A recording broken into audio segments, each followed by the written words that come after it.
Cyber నేరగాడి యొక్క రోజు రోజు కొత్త రకాలైన మోసాలు జరుగుతున్నాయి. ఇట్లనే ఒక హైదరాబాద్‌లో ఒక నిరుద్యోగి, ఒక ప్రైవేట్ ఉద్యోగికి దాదాపుగా రూ. 3,50,000 మోసం చేశారు. ఎలా చేశారని మనం విషయాల్లోకి వెళ్తే, హైదరాబాద్‌లో నివసిస్తున్నటువంటి ఒక ప్రైవేట్ ఉద్యోగి మల్టీనేషనల్ కంపెనీ కోసం అత్యాశపడి ఆయన గూగుల్‌లో సెర్చ్ చేయగానే ఒక సైబర్ నేరగాడు వెంటనే ఇతనికి ఫోన్ చేసి, మొట్టమొదట మీరు రూ. 40,000 డిపాజిట్ చేయండి అనగానే ఈ ప్రైవేట్ ఉద్యోగి వెంటనే రూ. 40,000 డిపాజిట్ చేయడం జరిగింది.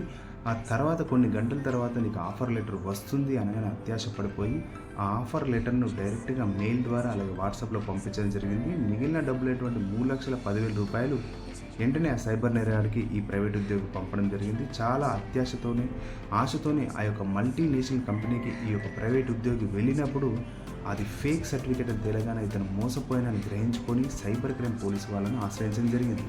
కాబట్టి ఇలాంటి మోసాలు జరుగుతున్నాయి కాబట్టి మీరందరూ కూడా అప్రమత్తంగా ఉండండి, జాగ్రత్తగా ఉండండి.